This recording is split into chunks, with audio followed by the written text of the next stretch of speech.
As I was unwinding last night, I was flicking through Instagram stories and I came across this story that my friend posted. Now, usually I love the stories she posts. She's a life coach and she mentors people.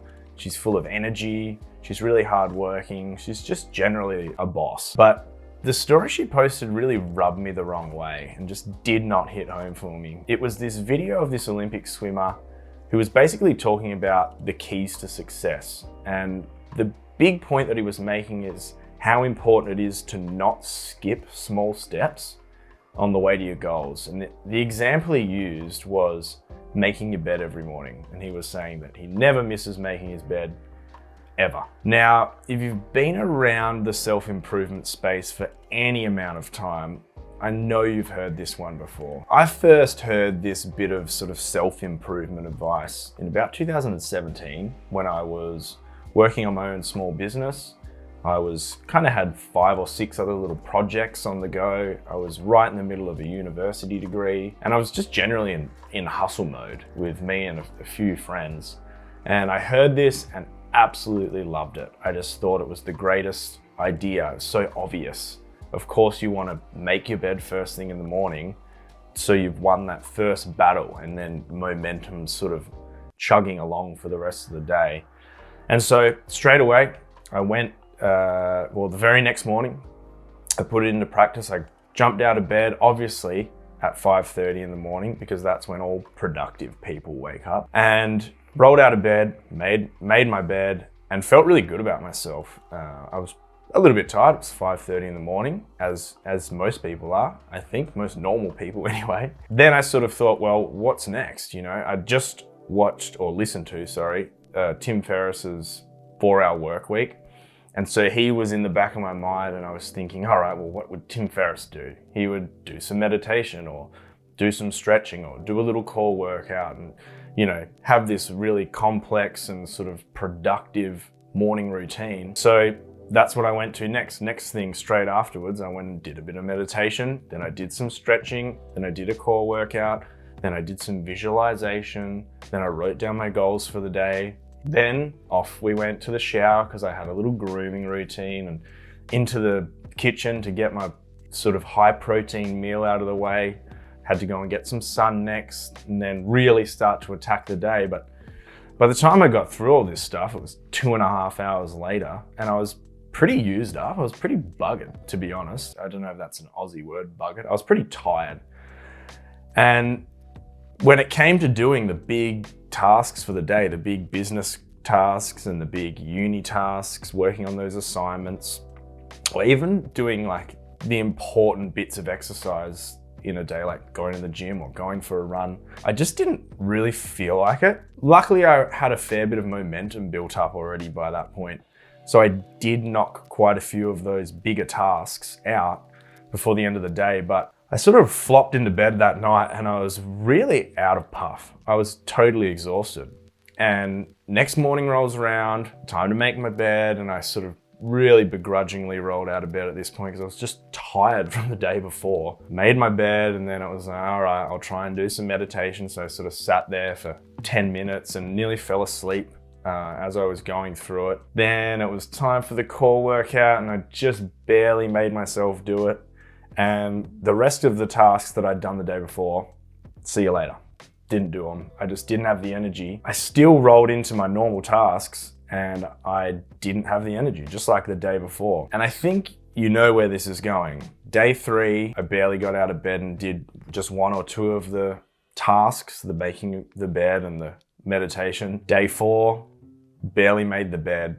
And then day 5, I'm pretty sure I just didn't get out of bed for another 2 hours. I just slept because I was just so exhausted and tired and just mentally used up from that stuff early in the day. And what was happening essentially, I was becoming snowed under with these micro habits. They were really weighing me down, the expectations that I was putting on myself, and just the little bits of energy that they each use sort of added up to this big chunk of my willpower that was being used up first thing in the morning. And it was kind of all for tasks that weren't really moving me forward. It was kind of busy work, for lack of a better term. And essentially they were kind of making me feel like crap, whether I did them or not. If I did them, I would feel tired and exhausted. If I didn't do these little tasks, I kind of felt bad about myself. So it was this two-sided blade, essentially, that was this two-sided blade of sort of self-disappointment or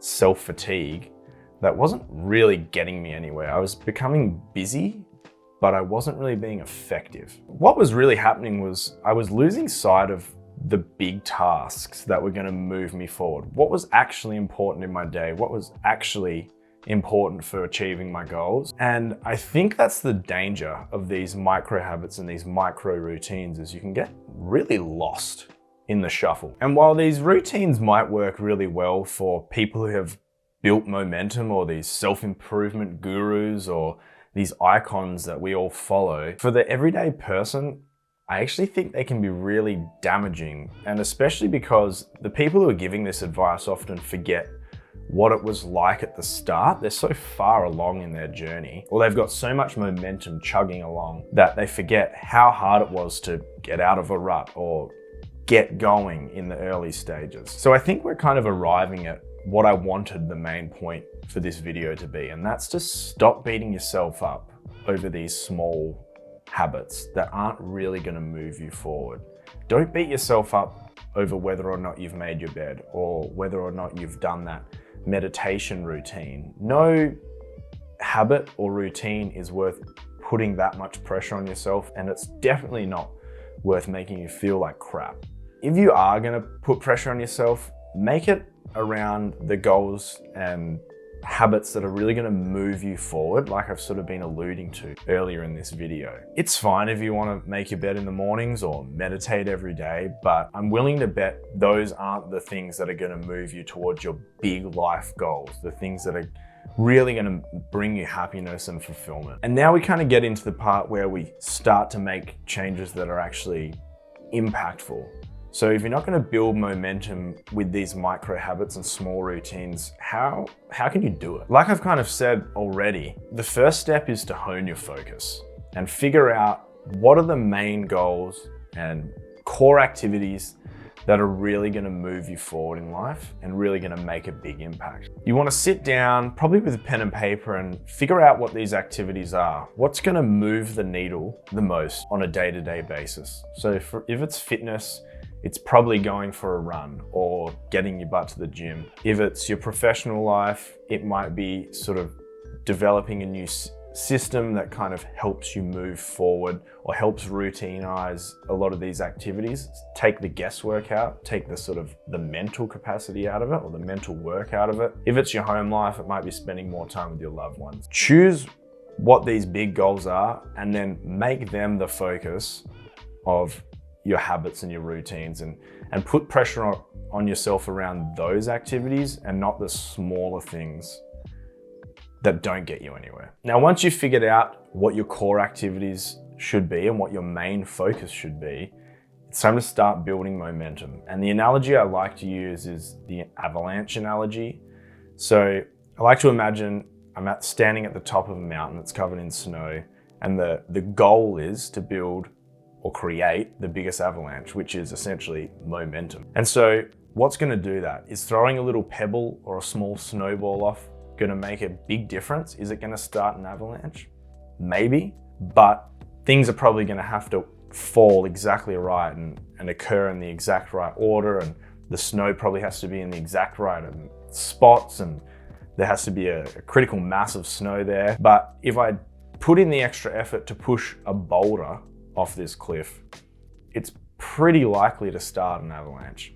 And so I think when it comes to building momentum, putting in that extra effort and making a big change is generally going to yield the biggest results and get you rolling the most effectively. And this is pretty well known in the sort of the habit formation world. Big changes in your environment and big changes in your actions are the most likely to generate new habits and break old ones. So what we really want to be doing is changing your environment or changing your actions in a big way to create these new habit cues that are going to trigger routines going forward. That's the best way to get into this really forward-thinking, flowing momentum state. It's a really weird sentence. So the key is massive action. And I'm sure if you've been around self-help or self-improvement circles or in the game for a while, you've probably heard this, that massive action idea, this 10xing it, like Grant Cardone would say. But if you kind of look at the psychology behind it, it actually makes a lot of sense. So build momentum through massive action initially, but I think we all kind of know intuitively that massive action isn't that sustainable if you don't have a plan. So the next step or the next key to keeping this going and keeping your routines going is stepping things out, having small steps that you can take that are going to add up to these big chunks of action. And I guess it's probably time for another analogy. And the analogy I would use here is running a marathon. It's a huge, huge task. Anyone who's run a marathon before knows just how hard it is, especially as you get towards the later stages. And if you are thinking about the 10 miles in front of you still as you're exhausted, you're probably going to pull out. You're probably going to break down mentally, physically, emotionally, and just not going to get through. What you should be doing instead is just making it to that next corner, or just making it up this little rise, because then you know it's downhill for a little bit. Or honestly, sometimes it's as small as thinking about just take the next step. And that's the key here with keeping this momentum going, is to take these small steps that you know are going to add up to big changes. And the practical tool or bit of advice or idea that I'll impart here is using the 2-minute rule. So if you've been chugging forward on these big goals and working really hard in the start to build momentum, sometimes you just hit those walls and you just don't want to do it. And I know I come across this all the time, right? I'm a human being, and so are you. So the way to get around this is just by telling yourself that you're going to just work on that task for 2 minutes. And more often than not, you actually find yourself after 2 minutes, maybe turning it into 5, or you sort of start to build a bit of momentum within that small task, and then you're rolling, and then you're laughing, to be honest. You're in good shape. But if not, at least you've done 2 minutes, and then you can just move on to the next task and do another 2 minutes on that. Or if it's something that's a bit more enjoyable, do it for 10 minutes. And I'm sure most people find themselves actually following through on a lot of those tasks. But if not, you're essentially training yourself to be the sort of person who starts a task or goes to the gym and then leaves. But you have to be that sort of person who starts something in order to be someone who finishes something. So it's a good way to build momentum and build those habit loops in a way that isn't going to sort of break your back. I really don't want this to be a negative video, and I need to make it clear that I'm not saying making your bed is bad in any way. In fact, it really is a good habit or routine to be in. But the big point that I want to make is don't let things like that break your back. These micro habits or perfect routines that you hear about all the time on YouTube are a bit of a trap. The key is to focus on the things that are going to move you forward, not what works for other people, what's going to work best for you and your dreams and goals.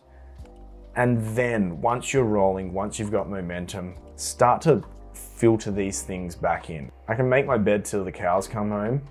It's not going to get me towards building a successful business or being able to play piano, which are things that I really, really want to do intrinsically. So step back for a second, think about what's going to move you forward the most, what's going to make you the happiest, and most importantly, don't put too much pressure on yourself. Be kind to yourself, and good things will start to follow. So, good luck, and I'll see you in the next one.